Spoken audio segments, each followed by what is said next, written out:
Mais c'est étonnant de voir une équipe comme ça.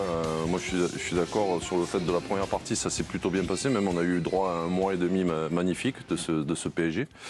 Et c'est à l'image parce qu'on voit une première mi-temps plutôt intéressante du côté de Paris qui domine vraiment, qui met un peu d'intensité et qui arrive à facilement mener au score.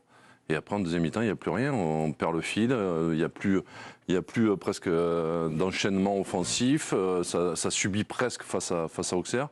Ça panique même un petit peu de temps en temps. Donc, ouais, ça ressemble bien à ce qui s'est passé au PSG ces derniers temps, quoi. Arnaud, on l'a dit, vous suivez le PSG pour le journal L'équipe. Vous avez vu tous les matchs, que ce soit à la télé ou beaucoup au stade. C'est vrai qu'on a l'impression que ce genre de match, on l'a vu, mais alors une quantité de fois. Oui, un côté on-off. Alors, soit c'est en première période, soit c'est en seconde. Là, Johan l'a dit, ils ont arrêté de jouer quasiment, je dirais même à la demi-heure de jeu, moi. Hein, ils ont commencé à être un peu plus en difficulté. Il y avait le match à Angers où ils font une première et en seconde, ils disparaissent. Galtier avait dit qu'il aimerait que les joueurs soient capables de tenir un peu plus dans la durée, de casser les lignes par les milieux de terrain ou les défenseurs pour alimenter les attaquants. Ce soir, on a vu une caricature de j'ai le ballon, je le donne à Mbappé, puis comme il court plus vite que les autres, on espère qu'il fera la différence. Non, il n'y a pas d'idée en fait. C'est une équipe qui n'a pas d'idée ou très peu d'idées et qui tourne toujours au même niveau, c'est-à-dire c'est ces stars qui vont la faire aller dans un sens ou dans un autre. Si les stars sont bien, ça va passer. Si elles ne sont pas bien, ça va être compliqué. Et sinon, il n'y a rien. Le recrutement, il est zéro. Non, il n'y a pas d'idée. On a fait un an sans grand-chose, en fait, depuis la reprise post-Coupe du Monde. Et oui, ça fait long, effectivement. Et pourtant, ce PSG va être a priori champion pour la 11e fois. On va tout de suite. Oui, non, mais écoutez, malheureusement. Ils ont 40 buts d'avance. Non, mais je suis d'accord, mais on ne peut pas. On n'a pas le droit de le dire parce que on ne sait jamais s'il se passait quelque chose de complètement dingue sur les 2 dernières journées. Tout le monde nous tomberait dessus. Donc, on est obligé de mettre le peut-être, le sûrement. Vous voyez. Ils reçoivent qui le prochain match? Alors, écoutez, il y a un match. Ils vont à Strasbourg, ils reçoivent. Et ils reçoivent Clermont. Voilà, ça vous convient? Oui, c'est vrai que c'est. Voilà. Vous voulez la différence de but aussi, tout va bien? Non, je la connais à peu près. Écoutez, nous allons partir à Auxerre, retrouver Giovanni Castaldi qui a assisté au match à la Baie des Champs. Bonsoir Giovanni. On était en train de discuter en plateau sur cette victoire de Buzyn des Parisiens. Est-ce que, pour vous, en tout cas en plateau, c'est un grand oui, cette victoire résume la saison du PSG? Bonsoir Karine, avant de répondre à votre question, juste pour vous dire, parce que vous l'avez vu, Ekitike a quitté la rencontre blessé, il est passé derrière nous il y a quelques instants, il est monté dans le quart du Paris Saint-Germain, il nous a dit que ça allait, donc visiblement ça ne serait pas trop grave pour l'ancien attaquant du Stade de Reims. Oui, je crois que c'est Jo qui a évoqué ça, qui a dit que ça ressemblait, parce que c'est vrai que la première partie de saison du Paris Saint-Germain, notamment les 2 premiers mois, étaient de bonne facture, et je trouve pour le coup Arnaud très sévère, parce qu'en première période j'ai vu un très bon PSG, un Marco Verratti qui a été beaucoup décrié et qui a fait de loin sa pire saison sous le maillot du Paris Saint-Germain, qui a fait une excellente première période. Alors forcément les buts de Mbappé sont marquants et ils marquent les esprits, mais je trouvais que collectivement c'était intéressant. On a aussi vu un bon Fabian Ruiz en première période, donc je trouve que Arnaud est trop sévère là-dessus, mais c'est vrai que c'est un résumé parce que parfois on prend un peu de plaisir et puis la seconde période c'est soporifique, on passe à Mbappé, il n'y a plus de jeu, et puis Jo disait parfois on se fait un peu peur. Ils se sont fait très peur. Par moments, il y a des séquences où il y avait Sergio Ramos qui disait à tout le monde on se calme, des relances, la nervosité entre Donnarumma et ses défenseurs. Ils n'étaient pas d'accord sur les choix à donner sur les relances. Donc il y avait beaucoup de nervosité et de fébrilité sur la fin de rencontre. Ça s'est vraiment ressenti. Merci beaucoup Giovanni. Vous restez avec nous et il y aura les réactions donc à la Baie des Champs. Ludovic, les Parisiens qui affrontent une équipe qui se bat pour le maintien. On se dit qu'après 8 minutes, ça va être peut-être un récital comme on l'en voit dans d'autres championnats. Et puis finalement, non, c'est une petite victoire étriquée. Ouais, mais que voulez-vous que je vous dise? On passe trop facilement des fulgurances à la suffisance. C'est le mal qui ronge cette équipe depuis vous êtes inspiré trop longtemps. Non, mais c'est pas mal du tout. Non, mais c'est le constat que l'on fait. C'est-à-dire qu'il y a des choses comme ça, on se dit, tiens, ce soir, ils vont peut-être faire un truc sur la durée. Ils ont envie, il se passe des choses. Le doublé, pim pam poum, Auxerre va en prendre 5 ou 6. Ouais. Et puis finalement, on n'est pas loin du 2-2, quoi. C'est-à-dire que sur la fin, si Hein part à gauche au lieu de partir à droite sur sa roulette magnifique, ben, peut-être que ça fait 2-2. Il y a un espèce de vent de panique. Elle est surprenante quand même, cette équipe, avoir autant de certitude sur un court laps de temps, et puis tout tous d'élite au fur et à mesure, pas Nabil, hein, mais au fil du match. pas eu le jeu de mots. D'élite. Ah oui, oula. Voilà. Hop, hop, hop. Mais on n'est pas, comme vous l'avez dit, on n'est pas surpris, Carton jaune, on est c'est habitué pas à ça depuis maintenant quelques mois. Bon, je ne me suis pas particulièrement... Giovanni parle de Verratti, moi je veux... Enfin, si on utilise le mot excellent pour caractériser la première mi-temps de Marco Verratti, enfin, je l'ai vu déjà plus excellent que ça. Ouais, mais un peu meilleur. Je sais plus où on place le niveau d'excellence, parce que du coup, on les a vus tellement mauvais que la barre est remontée pas très haute. Mais de toute façon, cette équipe est plus équilibrée depuis qu'il n'y a plus Neymar. De toute façon, ça se voit. Ça sera un... Vous l'avez pas trouvé bon ce soir déjà? Bon. Moyen. Transparent. Non, mais c'est plus équilibré quand même l'équipe. Il y a moins de jeux collectifs quand même. Ouais, déjà. Bon, on reparlera de Neymar quand il reviendra, vous inquiétez pas, il reviendra. Et puis, Non, mais j'ai peut-être entendu qu'il ça, se tu vois. reblessera, vous savez. Non, mais vous c'est bien de inquiétez pas. replacer certains trucs qu'on a entendus à un D'accord. moment, tu vois, parce que ça fait quand même depuis 4 mois qu'il n'est pas là et on voit que c'est Ça vachement va mieux. mieux, quoi. ouais, c'est ça. Et qu'il n'y a rien qui va en tout cas. Une première réaction avec vous, Anne-Sophie, c'est le capitaine du PSG qui a prolongé cette semaine et qui s'est exprimé après ce match. Et qui est aussi prudent que vous, Karine, qui lui aussi dit on ne peut pas encore fêter le titre, mais on s'est relâché en deuxième période. On s'est mis en danger tout seul, regrette Marquinhos. On va fêter cette victoire, même si donc on ne peut pas encore fêter le titre.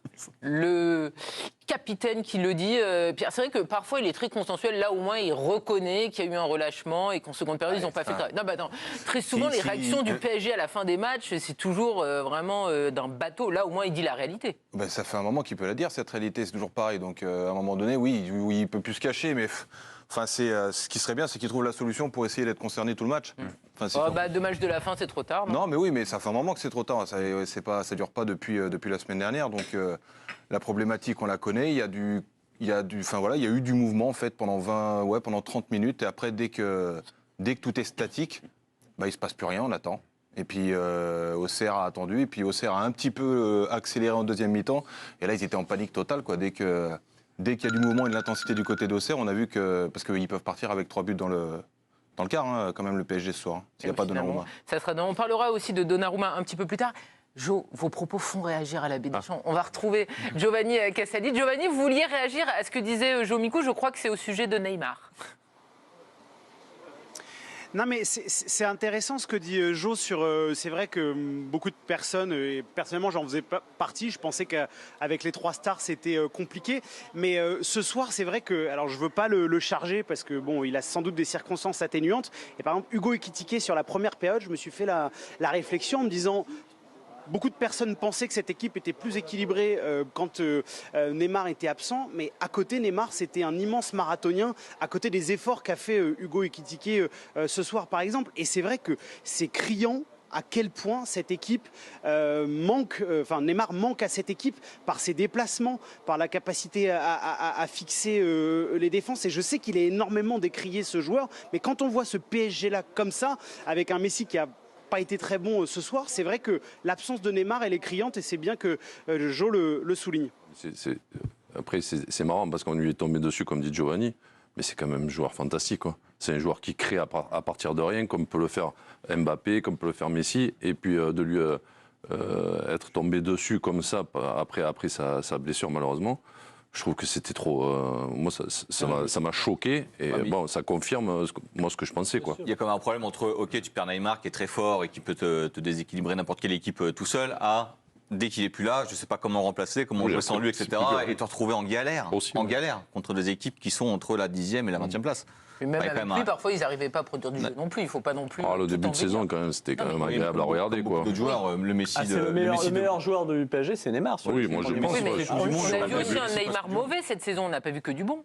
Bah, il revient quand même de la Coupe du Monde. Ah, Évidemment, il est moins bon, mais il revient un peu blessé à la cheville quand même après la grosse entorse. Mentalement, il a quand même pris un coup. Mentalement, il prend avec l'élimination, mais il est handicapé par sa cheville puisqu'il fait des soins spécifiques avant le match à Châteauroux, notamment où il est extrait du club pour aller se soigner quelque part. Et on rappelle qu'il est en phase de reprise, qu'il est à nouveau à Paris depuis quelques semaines, mais qu'évidemment, on savait qu'il était forfait jusqu'à la fin de la semaine, la fin de la saison, pardon, de la semaine aussi d'ailleurs.